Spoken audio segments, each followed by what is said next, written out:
ये कहा गया कि भाई तप के माध्यम से परमात्मपन की प्राप्ति होती है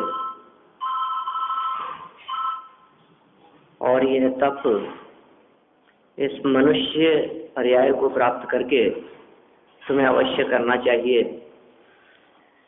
इस मनुष्य पर्याय की अवस्था को बतलाते हुए कहा कि यह दुर्लभ है, अपवित्र है, सुख रहित है और उसका मरण ज्ञात नहीं है। माने जो सबसे बड़ा एक माइनस पॉइंट है अपने पास में वो ये है कि हमें जो काम करना है उस काम के लिए कितना टाइम हमारे पास में ये पता नहीं है। परीक्षा भवन में परीक्षा देने के लिए हम पहुंचते हैं तो हमें इतना पता होता है कि हमारे को इन प्रश्नों के जवाब लिखने के लिए 3 घंटे का समय है, क्या हमें पता होता है। हम धीरे लिखें, तेज लिखें, विचार करके लिखें, इधर उधर सोचते रहें, लेकिन हमें पता है कि इससे ज़्यादा समय हमारे को नहीं मिलेगा और इतना समय हमारे को मिलेगा ही। किसी भी चीज़ के बारे में यदि हमने समझ लीजिए आप कहीं का रिजर्वेशन कराया है, हमारे को ट्रेन से जाना है, तो हमारे को पता है कि इतने बजे की ट्रेन है और हम इतने बजे वहाँ पहुँचना है हमारे को, ये इतना समय हमारे पास में अभी बचा है। अभी 2 घंटे का समय और शेष है हमारे पास में, इतनी देर में हम दूसरे काम करके, बाजार के काम करके वहाँ पहुँच सकते हैं। हर चीज़ में प्रवचन शुरू होना है, मान लीजिए 9 बजे, तो हमारे को पता है सुबह 7 बजे कि हम 2 घंटे और कोई काम कर सकते हैं और 9 बजे तक पहुँच सकते हैं। लेकिन ये मृत्यु जो है, मनुष्य जीवन कब पूरा हो जाएगा और काम क्या क्या करने हैं उसके बीच में, काम बहुत सारे करने हैं। यहाँ आचार्य देव कह रहे हैं कि उसका समय अज्ञात है भैया, पता नहीं कब एकदम खत्म हो जाए। जैसे मान लीजिए गाड़ी चल रही होती है तो वो स्कूटर यदि चल रहा है, बाइक चल रही है, तो हमें पता है कि इतना यदि उसमें पेट्रोल है तो वो इतना चलेगी, ठीक है ना। और यदि मान लीजिए बहुत चल चुकी है, रिजर्व में चल रही है और उसके बाद भी बहुत चल चुकी है और फिर कहेंगे अब थोड़ा और नहीं, अब कोई भरोसा नहीं है, पता नहीं कब इसमें धक्का लगाना पड़े। तो ऐसे ही हमारी जो ये गाड़ी चल रही है, मनुष्य जीवन रूपी जो गाड़ी चल रही है, ये गाड़ी भी ऐसी है जो रिजर्व में चल रही है। माने कोई भरोसा नहीं है, कौन से क्षण एकदम झटके से जवाब दे दे। तो तुम्हारे को जो सबसे पहले जो जरूरी काम करने हैं, पहले तो वहाँ जाओ, क्योंकि पेट्रोल पंप की हड़ताल है और आपको जाना जरूरी है। 4 काम आपको दिख रहे हैं, तो उन 4 काम में से सबसे पहले आप ये नहीं कि चारों करने, सबसे पहले वो काम कर लो जो करना बहुत जरूरी है, क्योंकि इसका कोई भरोसा नहीं है कि ये कौन सी जगह पर जवाब दे दे।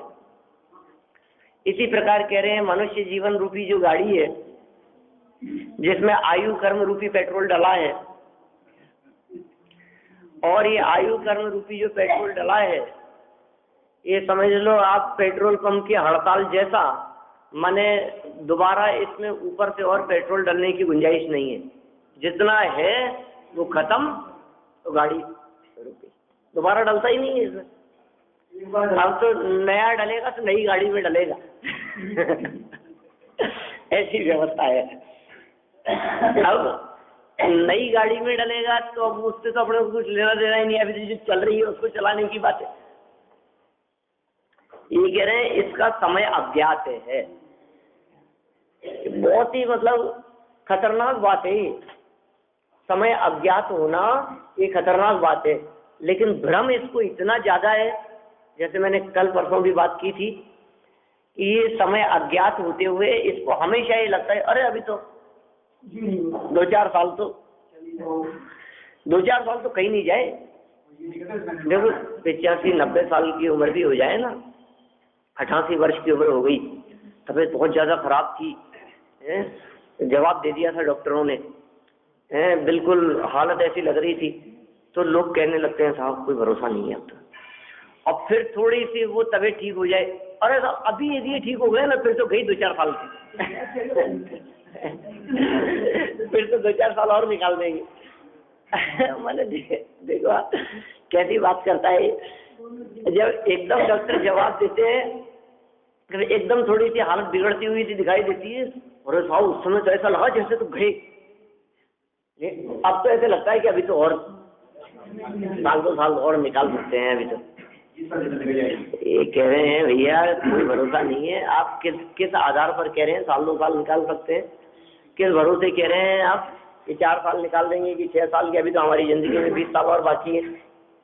जब समय अज्ञात है, इस बात का दावा तो कोई नहीं कर सकता है, कोई भी नहीं कर सकता। और जिनको इस बात का ज्ञात होता है वे बोलते नहीं है, केवल ज्ञानी। तो हम तो हमारी बात कर रहे हैं। इसलिए क्या करें? सबसे महत्वपूर्ण कार्य जो इस मनुष्य जन्म को प्राप्त करके तप किया जा सकता है, उस तप को करने में अपनी बुद्धि को लगाओ। इसलिए मनुष्यपना पाकर तुझे तप करना चाहिए। आयु भी तो अल्प है ना, आयु भी अल्प है, मर्यादित है, और काम बहुत सारे हैं। कल हमने बात की थी कि समय की बर्बादी से और छोटी हो जाती है जिंदगी। देखो जिसके पास में काम ज्यादा होते हैं उसको जिंदगी छोटी लगती है, और 24 घंटे छोटे पड़ते हैं साहब, कम पड़ते हैं, क्या करें, पता नहीं कैसे दिन पूरे हो जाते हैं, मालूम ही नहीं चलता। और जिस व्यक्ति के पास कोई काम नहीं होता उसे रिटायर भी पास नहीं होता है। कितने लंबा दिन है, दिन ही बड़ा हो जाता है। माने जिस व्यक्ति के पास कोई काम नहीं है उस व्यक्ति को दिन बड़ा हो जाता है, और जिसके पास बहुत काम है, जंजाल बहुत है, उसे दिन छोटा हो जाता है। तो हम सब की दशा ऐसी दिखाई देती है कि जंजाल बहुत है, माने दिन छोटा दिखाई देता है, जीवन ही छोटा दिखाई देता है। कैसे 50 पूरे हो गए, कैसे 70 पूरे हो गए, कैसे 45 के हो गए, 35 के हो गए, पता ही नहीं लगता है। हमारे पिछले जीवन पर दृष्टि डाल करके देखते हैं, अरे मैं इतना बड़ा हो गया, क्या पता कैसे बिता दिया इतना काल। ऐसे लगता है जैसे पलक झपक से बीत गया हो। अब इसी संदर्भ में कुछ और मार्मिक बातें इस मनुष्य जीवन के संदर्भ में यहाँ भावार्थ के रूप में कहना चाहते हैं। आप लोग देखिए 111 नंबर के श्लोक की भावार्थ की चर्चा पेज नंबर 102 पर।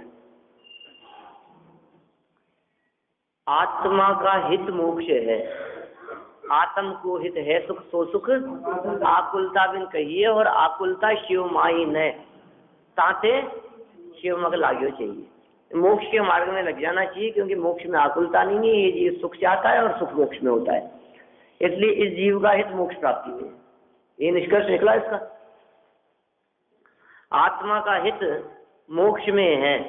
इसको यदि मैं अपने शब्दों में कहूं तो ऐसा कह सकता हूं कि आत्मा का हित माने जीव की भलाई मुक्ति में है। और इससे भी नहीं समझ में आ रही तो ये कह सकता हूं कि जीव की भलाई पराधीनता में नहीं है, परतंत्रता में नहीं है। परतंत्रता जहां नहीं है उसका नाम है स्वतंत्रता। स्वतंत्रता का ही मतलब है मुक्ति, और मुक्ति को ही कहते हैं मोक्ष। तो जो जीव की भलाई है वो मुक्ति में है, मोक्ष में है। प्रत्येक जीव की भलाई उसी में सच्चा सुख है, और उसकी प्राप्ति तप के बिना नहीं होती। उस मुक्ति की प्राप्ति कैसे होगी? बोले तप सा निर्जरा से, और निर्जरा से मुक्ति की प्राप्ति होती है। मोक्ष की प्राप्ति किससे होती है? कि संवर निर्जरा से। कि संवर निर्जरा किससे होती है? कि तप से। कि तप कहाँ होता है? कि मनुष्य जन्म। इस प्रकार कहना चाहते हैं कि तप के बिना मोक्ष की प्राप्ति नहीं होती, क्योंकि सम्यक दर्शन ज्ञान चारित्र पूर्वक तप की आराधना से साक्षात मोक्ष मार्ग होता है। सम्यक दर्शन ज्ञान चारित्र पूर्वक माने मोक्ष मार्गी तो होना ही चाहिए। और फिर यदि वो तप करता है तो उसकी आराधना से साक्षात मोक्ष मार्ग होता है। ऐसा तप मनुष्य पर्याय में ही होता है, ऐसा कहा भी है। देखिए मूल गाथा कहीं दी है इन्होंने। देव विषय पसता मेरैया तीव्र दुख संतता,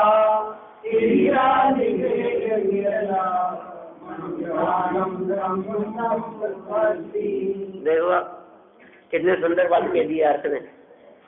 देव विषयासक्त हैं, देवों के पास में टाइम नहीं है क्योंकि उनको भोगों से फुर्सत नहीं। रिद्धियां इतनी है, वैभव इतना है, सामग्री इतनी है, अनुकूलताएं इतनी है, पुण्य का उदय इतना तीव्र है कि वो भोगों से, पुण्य सामग्रियों से, विषयों से, विषयासक्ति से समय नहीं मिलता उसको। तो फिर साहब नार की तो फुर्सत में होंगे, वहां तो बिल्कुल भोग नहीं है कि उनको मारकाट लड़ाई झगड़े से फुर्सत नहीं।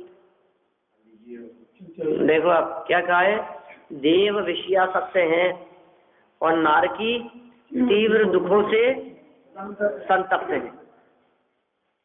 नार की दुखी है, माने एक को भोगों की वजह से धर्म की सुध नहीं है और दूसरा इतना तकलीफ में है कि उसे धर्म की सुध नहीं। दोनों ही स्थितियों में धर्म नहीं कर सकता। तीव्र पुण्य योग की अपेक्षा से देवगति की बात कर दी और तीव्र पापोदय की अपेक्षा से नरकगति की बात कर दी। ये धर्म कर्म तो तभी हो सकता है तब न तो ज्यादा तीव्र पुण्य का उदय हो, न ज्यादा पाप का उदय। लोग ऐसा कहते हैं कि साहब सुख में दुख में सुमिरन सब करे, सुख में करे न कोई। दुख में तो सब सुमिरन करते हैं, सुख में कोई कौन भगवान को याद करता है। ऐसी बातें लोग कहते हैं, लेकिन मैं ये कहना चाहता हूँ कि भैया जिस दुख में याद करते हैं ना, वो दुख भी अपार दुख नहीं है। बहुत ज्यादा दुख होवे तब भी धर्म नहीं कर सकता, याद करके क्या कर लेगा। थोड़ी बहुत तकलीफ में हो व्यक्ति, कोई संकट आ गया हो और फिर उसको आप धर्म के मार्ग पे लगाने की बात करो तो फिर वो आ जाता है। लेकिन कोई ज्यादा ही संकट आ गया हो तो आ ही नहीं सकता, उसी में उलझा रहेगा, उसी में फंसा रहेगा, निकल ही नहीं सकता, घर से नहीं निकल सकता, परेशानियों में उलझा हुआ है, फंसा हुआ है, क्या करे। थोड़ी बहुत अनुकूलता नहीं हो तब तक करनी, थोड़ी बहुत अनुकूलता जरूरी है। कहने का मतलब तीव्र पाप कर्म का उदय, घोर पाप कर्म का उदय, महान पाप का ऐसा उदय आ गया है जिस पाप कर्म के उदय में उस जीव को कोई सुधि नहीं है, वो उसी से नहीं सुलझ पा रहा है। उसकी भागदौड़ इतनी लग रही है, उसके माथे पे टेंशन इतनी है, कहाँ धर्म करे, कहाँ पूजा तो एक तरफ रह गई, प्रवचन एक तरफ रह गया, अभी तो चक्कर लग रहे हैं अस्पताल के इधर उधर के भागदौड़ लग रही है। ऐसे तीव्र पाप कर्म के उदय में कुछ नहीं हो सकता। और चक्कर नहीं लग रहे हो तो पड़ा है अस्पताल में, कहाँ धर्म कर लेगा,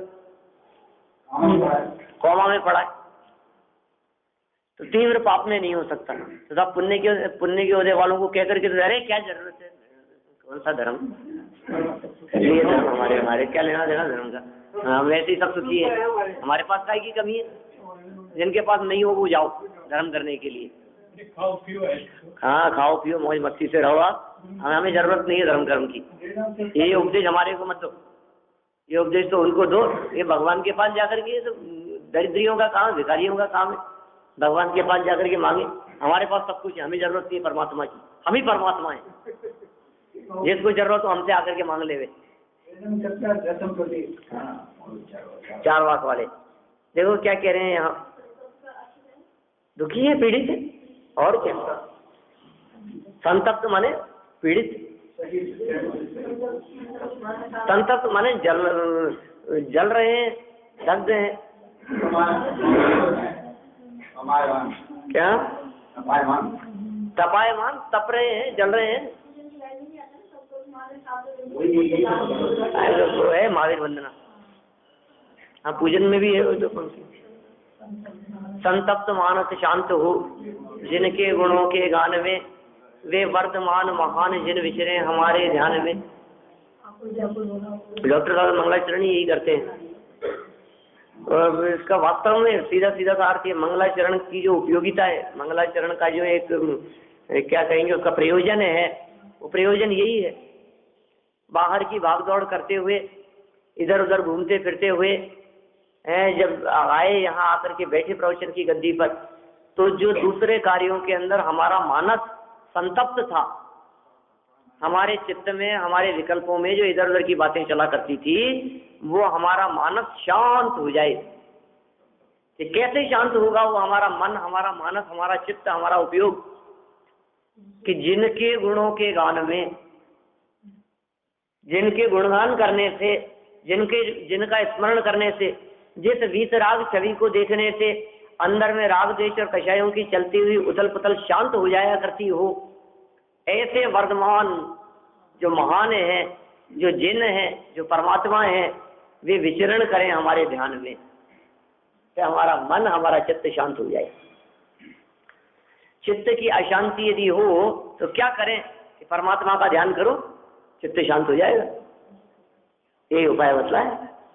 संतप्त मानस, मानस मतलब मन, उपयोग चित्त शांत हो जाए। संतप्त माने पीड़ित, दुखी, तो हमारे मन कितना परेशान, मन की परेशानी का नाम संतप्तपना है।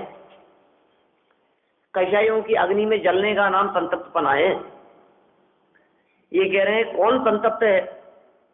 नार की तीव्र दुखों से संतप्त है, पीड़ित हो रहे हैं, जल रहे हैं कषायों के कारण, लड़ रहे हैं, क्षण मात्र के लिए भी शांति नहीं है, रंच मात्र भी शांति नहीं मिलती है, रंच मात्र भी।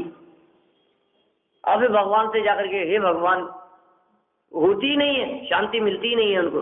देव विषयासक्त, नार की दुखों से संतप्त, और तिर्यंच विवेक रहित। तिर्यंच तो वो तो इतने पीड़ित नहीं है, तिर्यंचों को नरक जैसी वेदना तो नहीं है, तिर्यंचों को देवगति जैसे भोग तो नहीं है, भोगों की वजह से भी समय बर्बाद नहीं है, लड़ाई झगड़े की वजह से भी समय बर्बाद नहीं है। तो तिर्यंच तो अपना कल्याण कर सकते हैं, ये कहां से करें? विवेक ही नहीं है। तिर्यंचों में इतनी समझ नहीं है, तिर्यंचों में इतना विवेक नहीं है। अब बचे कौन? मनुष्य। चार गतियां हैं, देव, नरक, तिर्यंच और मनुष्य। तो नरक, तिर्यंच और देव, इन तीन में तो काम हो नहीं सकता, इन तीन में तो तप हो नहीं सकता। तिर्यंच गति के जीव तप करें तो कैसे करें? समझ ही नहीं। और नार की तप करें तो उनको लड़ाई झगड़े से फुर्सत नहीं, और देव तप करें तो उनको देवांगनाओं से, विषय भोगों से फुर्सत नहीं। कोई जीव, मनुष्य गति का, तिर्यंच गति का जीव, यहाँ से आयु पूरी करके, जीवन पूरा करके जब देव गति में चला जाता है, तो वहां पहुंचने के बाद हजारों वर्षों तक तो भोग सामग्री, विषय सामग्री, रिद्धियां, चमत्कार और वैभव देखने में टाइम निकल जाता है। हजारों वर्ष, इतना वैभव, संपत्ति, रिद्धियां हैं उनके पास। काल्पनिक बात नहीं कह रहा हूँ, सच्ची बात है। आप सोचिए, अभी ये जो जितने किले वगैरह हैं ना, चाहे जयपुर का हो, चाहे जोधपुर का हो, चाहे कहीं भी किसी भी जगह पर किला देखने के लिए आप चले जाओ, महल देखने के लिए चले जाओ, माधो सिंह जी का महल देखने के लिए चले जाओ, चंद्र महल देखने के लिए चले जाओ, आप घंटा 2 घंटा लग जाता है। काय में लग जाता है? किस जगह को देखने में? और क्या है वहां पर, कितना वैभव है उसका? आप सोचिए, जिस राजा महाराजा के इस वैभव को देखने के लिए जाने में पहुंचते ही पहले जो उसमें रहता ही है, फिर बाद में रहते रहते तो फिर क्या देखेगा रोज रोज। एक बार जो व्यक्ति, जिस व्यक्ति को वहां का राजा बना करके भेज दिया गया है, और वो व्यक्ति वहां जाकर के कम से कम अपनी संपत्ति, अपने वैभव को देखेगा तो सही। तो जब हमको ही यहाँ म्यूजियम देखने में 2 घंटे 4 घंटे लग जाते हैं, जो तो कुछ नहीं है, क्या दम है इसमें? तो जो यहाँ से मरकर के देवगति में पहुंचते हो, तो वहाँ की रिद्धियां, रिद्धियों का प्रयोग, वहाँ की चमत्कार, वहाँ का वैभव, वहाँ की संपत्ति, वहाँ की देवांगनाएं, ठाट बाट देखने के अंदर हजारों वर्ष निकल जाते हैं, पूरे हो जाते हैं, और उसको विकल्प भी नहीं आता इधर उधर का। तो कहाँ से आया हूँ, और पीछे से हम उनके चक्कर में रोते रहे, वो चले गए, तो उनको परवाह ही नहीं है, उनको मतलब ही नहीं है कहाँ से आया हूँ और कौन, क्या लेना देना है। हाँ, उस वैभव संपत्ति को देखने के पहले कुछ घटना ऐसी घटती है कि उनको वहां तैयार करके उपवास जन्म होने के बाद अकृत्रिम चैत्यालय की वंदना के लिए ले जाया जाता है सबसे पहला, क्योंकि दिखाने के लिए तो देव दिखाते हैं ना, उनके जो चाकर होते हैं, समझ लो आप, अन्य जो देव हैं, जैसे किसी का जन्म हुआ देवगति में, वहां एक पर्टिकुलर एरिया में उनकी उपवास शैयाएं अलग प्रकार, अलग जगह पर बनी हुई होती है। यानी जिस तरह से अपने यहाँ प्रसूति गृह अलग होते हैं, उसी तरह से वहाँ देवों के भी जन्म स्थान अलग होते हैं।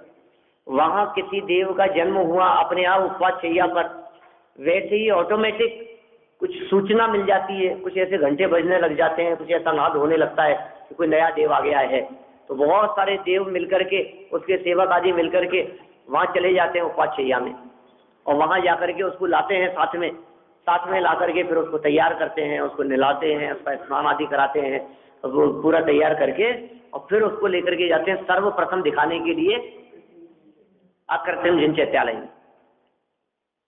वो लोग जिन मंदिर सच्चे देव वितरागी देव मान करके उनकी उपासना भले ही नहीं करते हो, लेकिन देव गति में उनको एक कुल देवता के रूप में माना जाता है। अपना ये तो अपने सबसे पहले यहाँ दर्शन जैसे होते हैं ना बहुत लोगों के हैं, अपने 40 दिन में ले जाते हैं, सो बात है। तो अन्य मतावलंबियों के ऐसे होते हैं कि जो इनके एक गाँव में, यहाँ का तो पता नहीं मेरे को, होंगे बहुत लोग, लेकिन मैंने बम्बई आदि ऐसे बड़े शहरों के अंदर बहुत सुना है कि साहब ये हमारे कुल देवता वहाँ उस गाँव में है राजस्थान में, तो वहाँ जाके दर्शन करा करके लाते हैं। बहुत लोगों से बहुत स्थानों पर हमारे कुल देवता उस गाँव में है, तो वहाँ जाते हैं। तो वो एक बार सबसे पहले हम शादी होकर के आए तो सबसे पहले वहाँ कुल देवता के पास में ले जाते हैं। अब वो कौन देवता है क्या है, ऐसे देवगति में भी इसी तरह से सबसे पहले वहाँ ले जाते हैं। अकृत्रिम चैत्यालय हम जानते हैं इस बात को, जो सच्चे देव के उपासक हैं, जो जैन धर्म जानते हैं, जो सम्यक दृष्टि हैं, जो ज्ञानी है, उन्हें पता है कि ये वितरागी देव है और वितरागी देव की उपासना किस लिए की जाती है। और फिर वहाँ से आने के बाद में फिर एक एक चीज को दिखाना चालू करते हैं और फिर देखते हैं, अरे बड़े मंदिर में कोई आ जाता है तो 10-15 मिनट उसको देखने में लगती है, आधा घंटा देखने में लग जाता है। बद्रीचंद जी के मंदिर चले जाओ तो एक एक चीज को देखने में, कृत्रिम चैत्यालय की रचना किस प्रकार की है और ये समावेशन की रचना किस प्रकार की बनी हुई है, और यहाँ क्या है और यहाँ क्या है, ये चित्र कैसे बने हुए हैं और ये कैसे हैं, और यहाँ ग्रंथ भंडार लगता ही है समय। आप अक्षरधाम देखने के लिए चले जाओ, स्वामीनारायण का 3 घंटे चाहिए हमको कम से कम, है ना। दिल्ली में है, अहमदाबाद में है, जयपुर में तो क्या दम है उसमें, ऐसे तो पूरे हिंदुस्तान में है, बहुत जगहों पर है, ठीक है। लेकिन जिसको देखने के लिए पब्लिक उमड़ती है तो उसकी बात कर रहा हूँ। हाँ, टिकट लगते हैं, संयोग से 5-7 बार देखने का अवसर मिला, कुछ दम नहीं है अपना, तो कुछ ऐसा रस रहता नहीं है, कुछ साथ ऐसा होता है जिनके चक्कर में दिल्ली वाला भी देखा, अहमदाबाद वाला भी देखा, लेकिन क्या है उनमें, सब उनकी गृहित मिथ्यात्व का पोषण है, उनको देवता मान करके, परमात्मा मान करके, लेकिन समय कितना लगता है ये देखिए आप। उसमें किसी भी क्षेत्र पर चले जाओ, जब अपन किसी क्षेत्र पर पहुंच करके उसे देखते हैं तो उसमें ही इतना समय लगता है, तो उस अपार वैभव को देखने में कितना समय लगता होगा। मैंने सारी बात इसलिए कही है कि देवगति के जीवों के पास में इतने भोग और इतना वैभव, इतनी सामग्री है कि उनका समय कब निकल जाता है, उनकी सागरों की आयु भी वैसे ही निकलती है जैसे हमारी वर्षों की आयु निकलती है।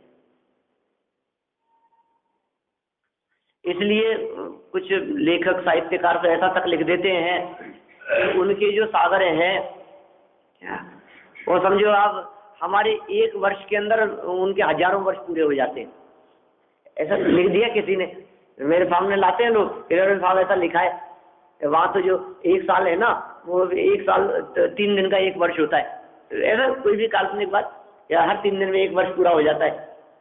वहाँ जो आप 10,000 वर्ष की आयु कहते हो अपने 1 साल के बराबर है, वहाँ तो इतने समय का ऐसा हो जाता है। ये सब काल्पनिक बातें हैं, हकीकत तो यही है कि समय तो पूरा ही होता है। काल गणना जो होती है वो वर्ग क्षेत्र जम्बूद्वीप गायद्वीप के अंदर जो सूर्य चंद्र गमन करते हैं उस आधार पर ही काल गणना होती है। तो फिर साहब लिखा तो ऐसे है कि कब पूरा हो जाता है पता नहीं लगता है, इसलिए वहाँ टाइम कब पूरा हो जाएगा मालूम ही नहीं चलेगा हमारे को। फिर भी ये कह रहे हैं देव लोग विषय आसक्त और नारकी दुखों से संतप्त और तिर्यंच बिना विवेक के, बिना बुद्धि के, इसलिए मनुष्यों को ही धर्म की प्राप्ति हो सकती है। धर्म की प्राप्ति कौन कर सकता है? मनुष्य ही कर सकता है। क्यों? क्योंकि इसके पास में देवगति जैसे विषय भोग भी नहीं है, और मनुष्य गति के जीव नारकियों जैसे लड़ते झगड़ते भी नहीं है, और मनुष्य गति के जीव तिर्यंचों जैसे विवेक रहित भी नहीं है, बिना बुद्धि के भी नहीं है। ठीक है, इनको धर्म की प्राप्ति हो सकती है। भावार्थ पढ़ते हैं इसका, देखिए आप। यदि मनुष्य पर्याय बारंबार प्राप्त होती हो और किसी ने वर्तमान में तप नहीं किया तो ये कहा जा सकता है कि आगामी पर्याय में तप कर लेना। कह सकते हैं बार बार मिल जाती है, पहले भी कई बार मिली है और मिल जाएगी, तो कह सकते हैं अभी यदि नहीं कर सकते हो तो कोई बात नहीं, अगली बार कर लेना। बहुत ईजी, अगली बार कर लेना, उसमें क्या है, अभी मनुष्य पर्याय छूट जाएगी तो क्या होगा। किंतु लेकिन यहाँ तो कहते हैं कि अनंतानंत काल में भी मनुष्य पर्याय पाना दुर्लभ है। अब बोलो आपको काम करना है कि नहीं? दोबारा मिल जाए तब तो कोई बात नहीं, लेकिन दोबारा मिलना ही बहुत दुर्लभ है, तो व्यक्ति उस चीज को कितना संभाल करके रखता है।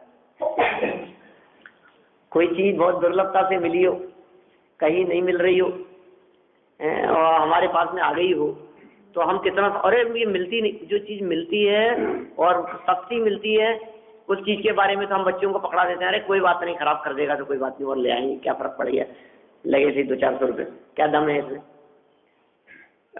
आपके पास में खराब मोबाइल है, खराब हो रहा है और बच्चा खेलना चाहे खेल ले, कोई बात नहीं, और आप नया लाए 20,000 रुपये का, नहीं घर बिगाड़ देगा। और फिर भी आपके पास में बहुत पैसे हैं तो आप सोच सकते हैं अरे खेलने दो यार, कोई बात नहीं, और मिलता है और ले आएंगे। लेकिन ऐसी चीज लाए हैं जो कहीं मिलती नहीं है, दुर्लभ है, फिर वो लोग फिर क्या सोचते हैं, फिर बिगाड़ने दो, सुरक्षित रखते हैं। बहुमूल्य रत्न जो दुर्लभ है, जिनका प्राप्त करना दुर्लभ है, जिनका मिलना दुर्लभ है, तिजोरी में रखता है संभाल करके, लॉकर में ले जा करके मेल आता है। इसलिए 2.5 लाख का सेट है, क्यों क्या हो गया, दूसरा मिलता है, मिलते तो हैं लेकिन मिलना दुर्लभ है भैया, आसान काम थोड़ी नहीं, कठिन है, संभाल करके रखता है, ध्यान रखता है उसका। तो ये कह रहे हैं जो चीज का मिलना दुर्लभ हो, जो चीज मिलना आसान नहीं हो, जिस चीज के दोबारा मिलने की संभावना हुई ही नहीं, उसके प्रति कितना सतर्क सावधान रहता है। इस मनुष्य पर्याय के बारे में पता नहीं है कि कितनी दुर्लभ है और इसका मिलना कितना कठिन काम है, फिर क्यों नहीं सावधान रहता है। अब सावधान क्यों नहीं है, कह रहे हैं बारंबार प्राप्ति होती हो तो हम तुझे कह देंगे कि अगली पर्याय में कर लेना, लेकिन आगामी पर्याय में तब करने की बात तो इसलिए नहीं कही जा सकती है कि अनंतानंत काल में भी मनुष्य पर्याय पाना दुर्लभ है। लेकिन समस्या सबसे बड़ी ये है कि ये अपने आप को मनुष्य पर्याय जितना ही मानता है, इसको आगामी से कोई मतलब नहीं है, तो फिर बात ही नहीं होती। फिर कुछ ये सोचता है कि अरे अगले भगवत जो है अपने ईश्वर शांति रहे जो है, बोलो सब लोग आप अपने हृदय पर हाथ रख करके सोचना, सब अपने जो स्वाध्यायी हैं, आप अपनी इस पर्याय के बारे में सोचते हैं कि अगली पर्याय के बारे में भी सोचते हैं। ज्यादातर अरे और साहब और कितना जीना है अपने को, अपनी तो निकल रही है, अपनी तो शांति से निकल जाएगी, अपने को क्या करना है, माने इसके आगे की सोचता ही नहीं है। रोजाना सुनते हुए भी, सब समझते हुए भी, जानते हुए भी, अरे साहब वहां तो जाएंगे, अगली नई व्यवस्थाएं होगी, यहाँ तो अभी की व्यवस्थाओं की बात सोचते हैं हम तो। देखिए यदि इस पर्याय में देवों जैसा सुख हो तो उन्हें छोड़कर तप करना कठिन है। क्या यदि ऐसा हो जाए फिर देवों जैसा सुख होता ही नहीं है, और यदि हुए तो तप करना कठिन है, हो नहीं सकता है। यहाँ तो शारीरिक और मानसिक दुखों की ही मुख्यता है, अतः दुख को छोड़कर तप करने में क्या खेद है। एक तरफ तो ये दे दिया इन्होंने, क्या कहा, भोग होवे तो वही बात है, पुण्य के उदय वाले को धर्म में लगाना बहुत कठिन काम है, तीव्र पुण्योदय वाले को, क्योंकि उसको कहो तो वो कहता है कि मुझे क्या करना है, मुझे जरूरत नहीं है। जिसको शारीरिक मानसिक दुखों की मुख्यता हुए, थोड़ी बहुत तकलीफ हुए, उनको कहते हैं देखो आप प्रवचन सुनो आकर के, आपको शांति मिलेगी। हम ये नहीं कहते कि आपके घर में शांति हो जाएगी, लेकिन हम ये जरूर कहते हैं कि आपके चित्त में शांति हो जाएगी। माने यहाँ आकर के आपके घर की शांति की बात नहीं करते, आपकी बीमारी दूर करने की बात नहीं करते, आपके बिजनेस में सब अनुकूलता हो जाएगी, वो बात नहीं करते।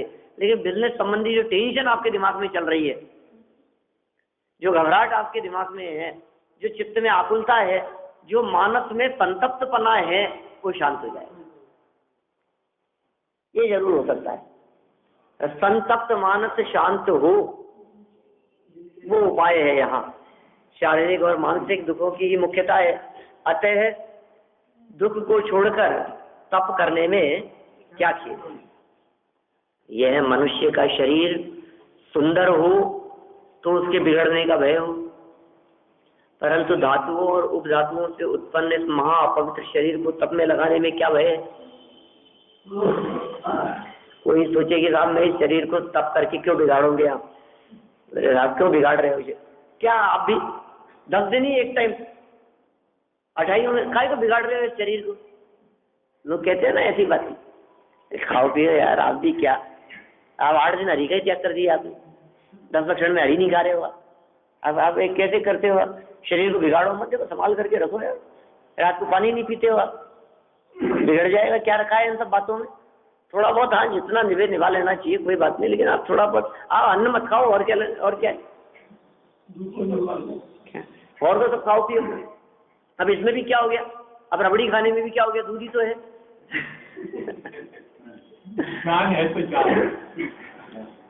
इसमें कोई दोष नहीं है।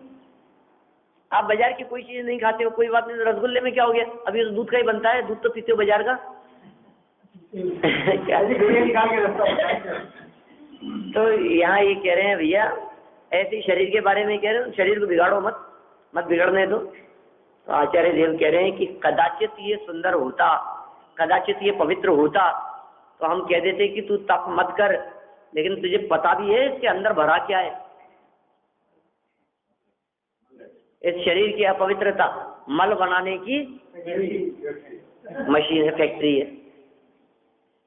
आप इसमें रॉ मटेरियल डालो तो फिनिश गुड्स क्या निकलेगा।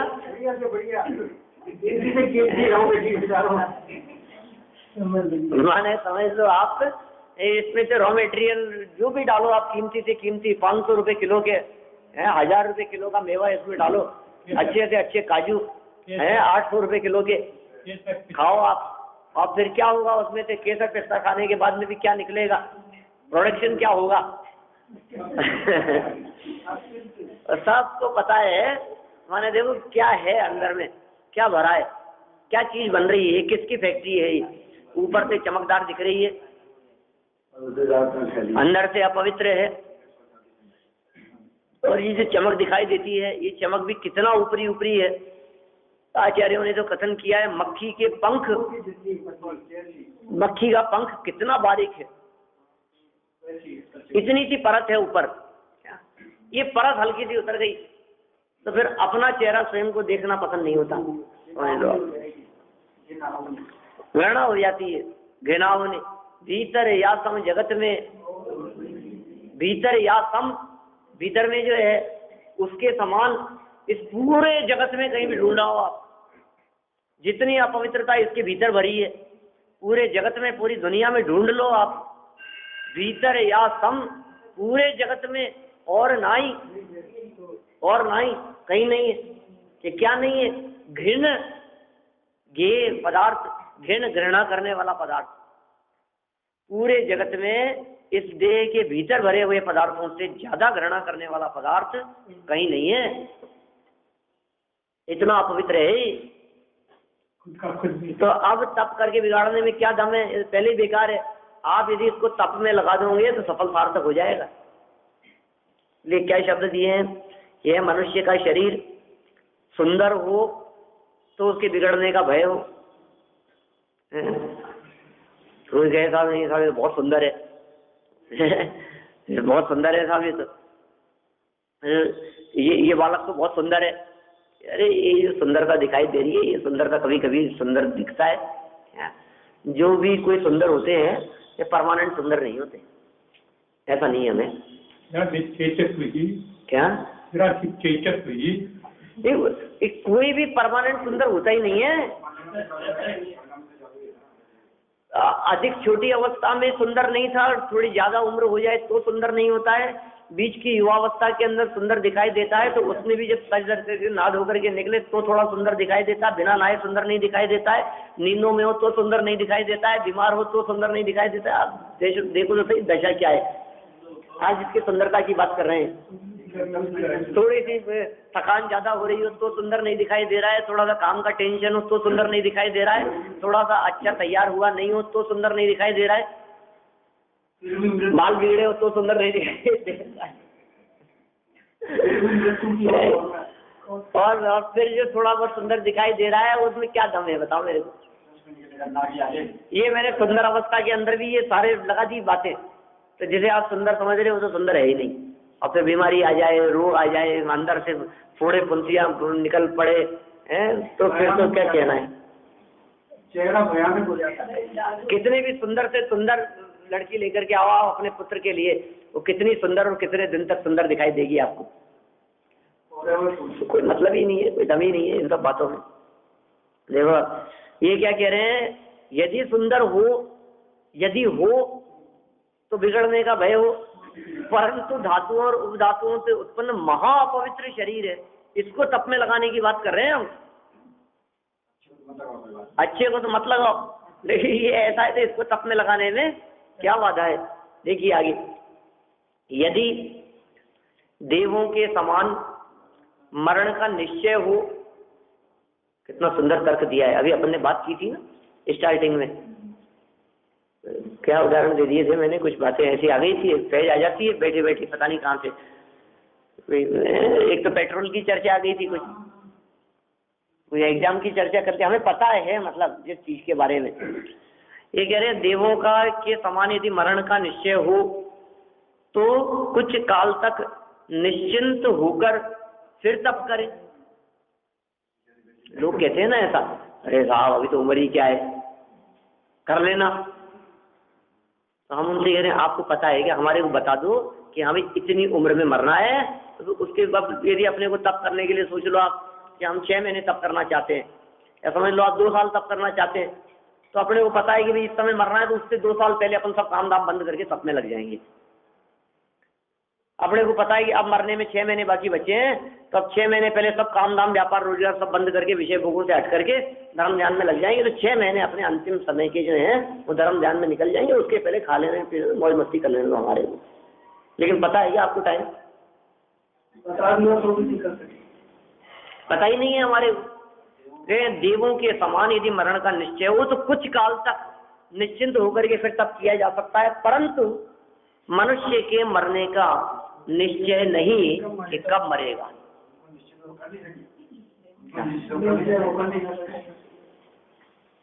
ये निश्चय ही नहीं है, हमारे को पता ही नहीं है कब मरेगा, किसी व्यक्ति को पता नहीं है, किसी के बारे में पता नहीं है। अब क्या करें ऐसी स्थिति में। और देखिए आप, यदि उत्कृष्ट आयु हो तो मेरी तो बहुत अधिक आयु होगी, ऐसे भ्रम से तप न करे। सोच ले ऐसा, अरे मेरी उम्र तो अभी कभी कौन सा मरने वाला हूँ, अभी तो कोई मरने के लक्षण नहीं दिखाई देते हैं।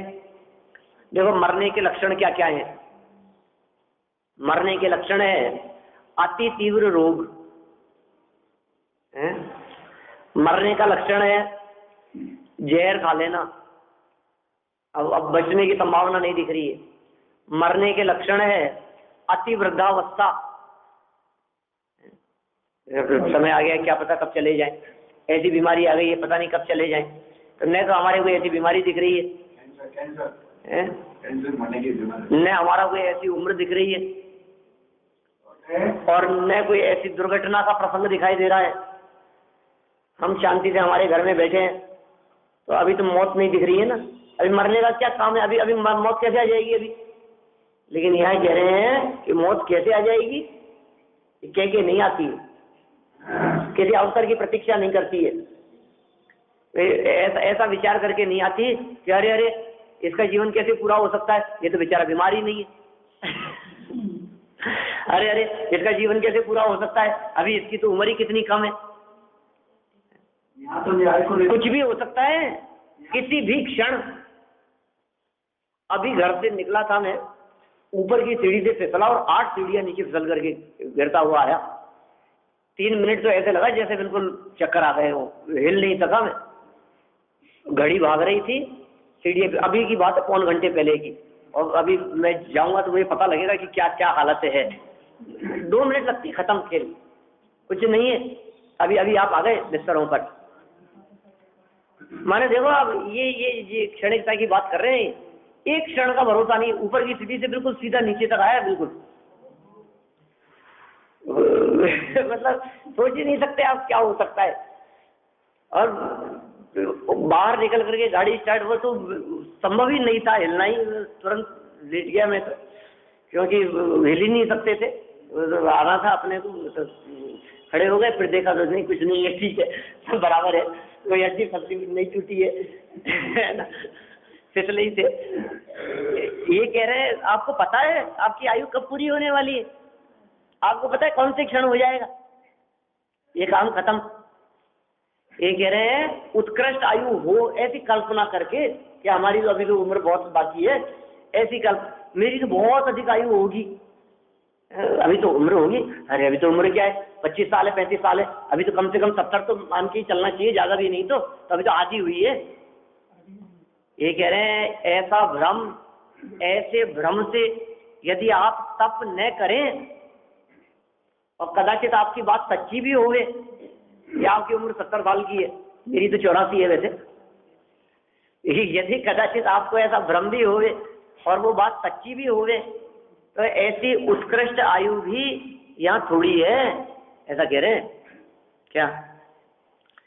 ये जो उत्कृष्ट आयु है ना यहाँ की, ये उत्कृष्ट आयु भी बहुत थोड़ी है। पहली बात तो भ्रम ही है, सच्ची बात का पता नहीं है, और कदाचित पता भी होवे तो भी ये कह रहे हैं बहुत थोड़ी है। इसलिए तुझे प्रमादी न होकर, प्रमाद न करके, सावधान होकर तप करना ही योग्य है। क्या? सावधान हो जा, प्रमादी मत हो, और तप करना योग्य है। यहाँ तो रिश्वत लेकर के और मतलब आपने कुछ नहीं हो सकता, यहाँ कोई रिश्वत नहीं चलती है, कर्मों के आगे रिश्वत नहीं चलती है। अरे मौका ही नहीं मिलता है साहब, बता दें ज्ञानचंद जी साहब, पंडित साहब बोलते हैं, मैं वकील, इतना बड़ा एडवोकेट, बिना नोटिस के आ गई मौत। पहले नोटिस भेजा जाता है, समन भेजा जाता है, जो भी बातें होती हो है, 2 बार आएगा, फिर उसके बाद में सूचना भिजवाई जाएगी, और फिर लेने के लिए आएगा, फिर गिरफ्तारी होगी। ये तुम पहले ही डायरेक्ट आ गए आदम के, कोई नोटिस नहीं, कोई सूचना नहीं कि हाँ यहाँ ऐसा ही होता है। बिन मुहूर्त निकाली जाएगी, क्या क्या है वो, जब तेरी डोली निकाली जाएगी कि आरती उठाई जाएगी, बिन मुहूर्त ही उठाई जाएगी। कोई मुहूर्त नहीं लगेगा, कोई समय नहीं लगेगा। अरे साहब तो मुहूर्त अच्छा नहीं है, अभी कैसे मर सकता हूँ मैं? अच्छे मुहूर्त में मरूं तो शायद अच्छी गति में जाऊं। अरे कौन से मुहूर्त की बात कर रहे हो आप? जीवन किसी भी जन्म और मरण किसी के हाथ में नहीं है। मतलब जन्म कौन से समय होना है, मुहूर्त देख करके जन्म होता है क्या साहब? आजकल तो लोग बहुत एडवांस हो गए हैं, सोचने लगे हैं इस चीज के बारे में भी। ये तो भी संभव नहीं है क्या? 10-5 मिनट, अब घंटा, आध घंटा ऊपर नीचे आगे पीछे कुछ आप कितना भी सोच लो आप कि इस समय सर्जरी करा करके इस मुहूर्त में इस दिन हमारे बच्चा हुए हैं, दिवाली का दिन है, इसी दिन होना चाहिए है, इसी समय होना चाहिए, इतने तारीख नक्की है। मूर्खता की बातें हैं सब, कुछ नहीं होता है ऐसा। न जन्म नक्की है, न मरण नक्की है, जन्म और मरण दोनों नक्की नहीं है। इसलिए सावधान होकर विचार चिंतन करते हुए हमारे को प्रमाद का त्याग करके तप के कार्य में लग जाना चाहिए। ध्यान और तप का जो ध्येय है और उसका जो फल है वो कैसा मिलेगा, इसकी चर्चा आगामी छंद में की है। कल अपन इस प्रकरण को और आगे बढ़ाएंगे। आज का कभी हम पता लगा सके, खोजते रहे सदा मगर न पंच पा सके, मगर न पंच पा सके। लक्ष्य बिंदु कान कभी हम पता लगा सके, के रहे सदा, मगर न पंथ पा सके, मगर न पंथ पा सके। दिव्य देव गति मिली जहाँ की सुख अपारता, फूल की सुगंधिया से देवियों का प्यार था। भला वहाँ बहार थी कि क्या जब कुमार था, भोग वस्तु ये अनेक भोग ना विवार था, भोग ना विवार था। मुग्ध हो गया हृदय, बन गया कि जो अभय, भूल गया कि काल चक्र है नहीं सदै। और एक दिन ढली वह खिली हुई कली, वह खिली हुई कली, दुख हुआ बहुत कि हम जरा नहीं अघा सके, जरा नहीं अघा सके। नरक में गया कभी जहाँ महान एक था, वेदना अपार थी तथा विचित्र वेश था। मार काट चीर फाड़ से भरा प्रदेश था, रक्त पीव मास का समुद्र वहाँ अशेष था, समुद्र वहाँ अशेष था। दम लगा घुटा घुटा, प्राण भी लुटा लुटा, किंतु पूर्ण आयु तक उसी जगह रहा डटा, उसी जगह रहा डटा। भूख भी न मर सकी, प्यास कब उभर सकी, थे बड़े चतुर न किंतु कर्म को हटा सके, कर्म को हटा सके। पशु ये कभी तो मार कर वहन सदा फिरे, हीन बल हुए तो आयु भर रहे डरे डरे। ज्ञानहीन जिंदगी विकास किस तरह करे, बंधनों के बीच घोर वेदना लिए मरे, वेदना लिए मरे। पाप से गिरे गिरे, पंख में गिरे गिरे, छात के निकल गए परंतु हम नहीं सिरे, परंतु हम नहीं सिरे। सोचते यही रहे एक फिर लहर बहे, इंतजार में रहे न चेतना जगा सके। पुण्य बंद कुछ हुआ मनुष्य का मिला भवन, मनुष्य का मिला भवन। गंगे भव अधिक हुआ उसी में एक दम मगन, उसी में एक दम मगन। चाटुकार रहे थे उसी चाटुकार राह दे उसी तरफ बड़े चरण। न सत्य की लगन रही न धर्म ज्ञान में अमन, बात बात पर अड़े नैन भी चढ़े चढ़े, नैन भी चढ़े चढ़े। शान के मकान पर गुमान से हुए खड़े, गुमान से हुए खड़े। देवता विनंस रहा मूर्ख आप फंस रहा, मूर्ख आप फंस रहा। चक्रवर्ती भी न भाग्य फल कभी हटा सके, फल कभी हटा सके। भाग्य साथ दे गया महाव्रती हुए कभी, भाग्य साथ दे गया महाव्रती हुए कभी। राग द्वेष पुण्य पाप आदि छोड़ कर सभी, भूख प्यास शीत दाम आदि सह उठे सभी, आदि सह उठे सभी। ख्याति हो गई कि साधु श्रेष्ठ है यही अभी, श्रेष्ठ है यही अभी। भक्त कुछ बड़े बड़े सिर झुका हुए खड़े, भक्त कुछ बड़े बड़े सिर झुका हुए खड़े। डगमगा गए कदम न रह सके वही अड़े, न रह सके वही अड़े।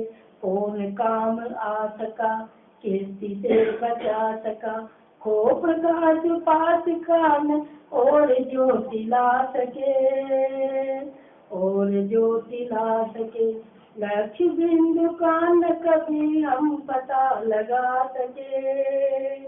खोजते रहे सदा मगर न पंथ पा सके, मगर न पंथ पा सके। जवानी के जवान में तुझे लो कालो, सोहानी मत सके लहू, सदा देते हूँ, सदा देते हूँ।